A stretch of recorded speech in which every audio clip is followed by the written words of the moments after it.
Hi, I'm Tom Middleton. Some know me as Jedi Knight, or one half of Global Communication, Secret Ingredients. I've been E621 to Mark Pritchard's Reload back in the early days, in the early 90s. The music scene then was known as Artificial Intelligence or Ambient Electronica. I started life actually as schizophrenia, schooled by none other than Richard D. James, who was my teacher. This is way back in sort of 88, 89. I used to go clubbing in Cornwall and saw this guy behind the decks playing tapes of music, and I was fascinated. So I was into dance music, electronica, techno, rave, and the early days of house music. And this guy was playing the most insane sounds I'd ever heard. Obviously I had to go up and introduce myself, find out what he was playing off these tapes.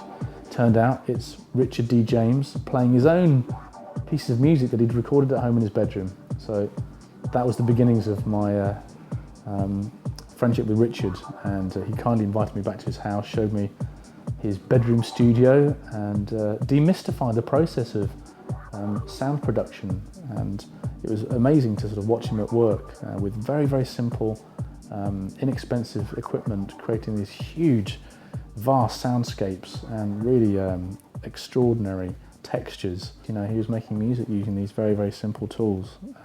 He showed me how to sample using a sort of tape recorder and a microphone, getting out there in the garage and beating all kinds of bits of metal and wood to create tribal drum rhythms that you then sample and bring back into your own production. So for me, my schooling was great. It was Aphex Twin teaching me how to sample, synthesize, produce, arrange, mix, everything. Thank you very much, Richard. So you can hear it's really just a shaker and an implied snare drum in there, but I just like the feel of it, and it's kind of pulsing a little bit as well. And really I just wanted to sort of build around this starting point, which essentially is just like a bit of Latin percussion. So my standard setup here, I have a kick drum combinator with a variety of different elements that I tend to build a kick drum out of 2 or even 3 sounds. So the kick drum in this track, for example, is made out of 3 different sounds that I've combined together with various different amounts of compression, EQ, and overdrive using the Scream 4 that I've added in on a line mixer. So your kick drum sound is pretty thumping, quite nice and chunky.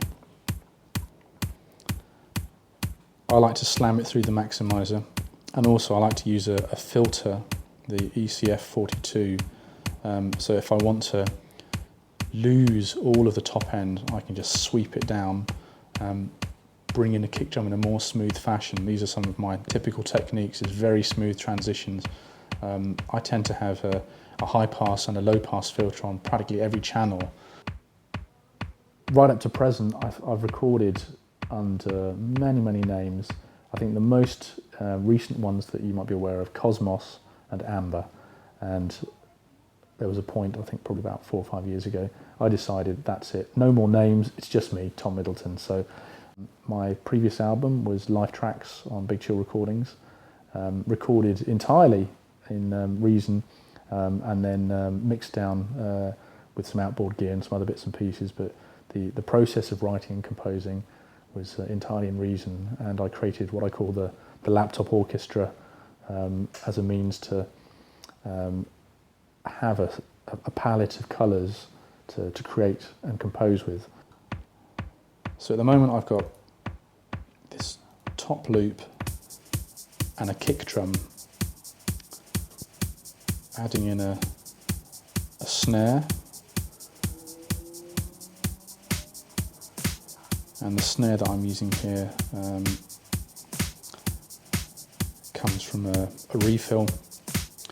And what I do here is I put one snare for the offbeat, and then a ghost snare. I'll use the same sound, but just reduce the level a little bit, reduce the length, maybe change the pitch slightly, so it gives it the sort of sense of a drummer actually playing it. adding in a hat, and this is a combination, I think, of probably a couple of classic analog style, probably somewhere in the region of a Roland 909 sort of style hat, which always works for these sort of shuffly groove deep house tracks. Next, it's time for a sound to sort of initiate this sort of harmonic process. So what I wanted to use was this pad sound that I've been playing around with some sounds for a while, and just auditioning various different things, and it just is a very nice kind of pleasant.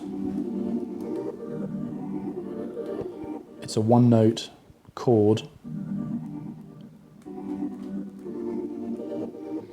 I've used an LFO to filter and level, so I'm making it pulse and wobble, adding a tiny amount of LFO to filter, and it's just a bandpass filter on that sound. If I take it off, you'll be able to hear it. So there's the pad. So if we bring those elements together,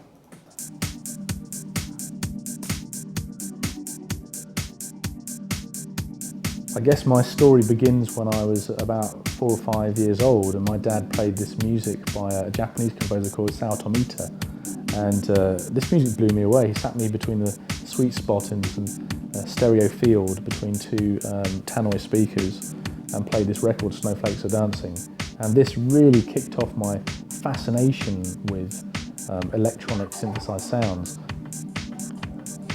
If you notice here, I'm just tweaking the frequency on the pad sound, which is bringing up the bandpass filter. Having this virtual orchestra band, whenever I need it, I can suddenly change from being Tom the keyboardist to Tom the drummer, then Tom the bass player, Tom the guitarist, Tom the conductor. So this is what's so fascinating about this amazing piece of kit and the tool that is Reason. It's absolutely incredible. So here's the bass line that I've added in here.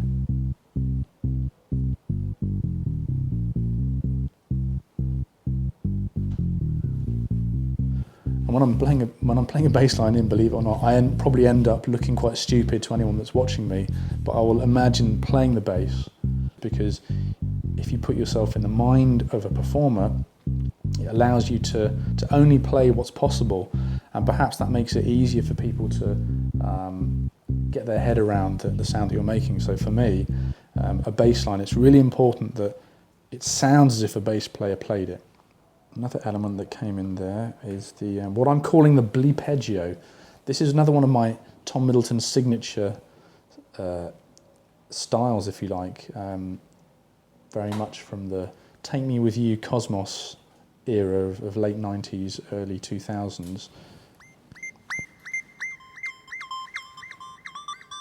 Well, I've been a Reason user since the very beginning. I fell in love instantly. It just looked like all the kit I'd been using in the studios up until that point. You know, I knew instantly that I'd be able to use Reason because it spoke to me in the language I knew. The jargon was familiar. The subtractor looks like perhaps a Roland or a Yamaha or a Korg, a Japanese analog synthesizer. Everything about it said, yep, I can go straight in there, and if I want to make a sound, I know how to do it because I trained. Richard showed me how to use an SH-101 in 1988, and I knew in 2000 that I'd be able to go to a subtractor and make sounds. I just knew how to do it. So there we have Hypnotizer by Tom Middleton, produced entirely on a portable setup in a hotel in Sydney. Thank you very much.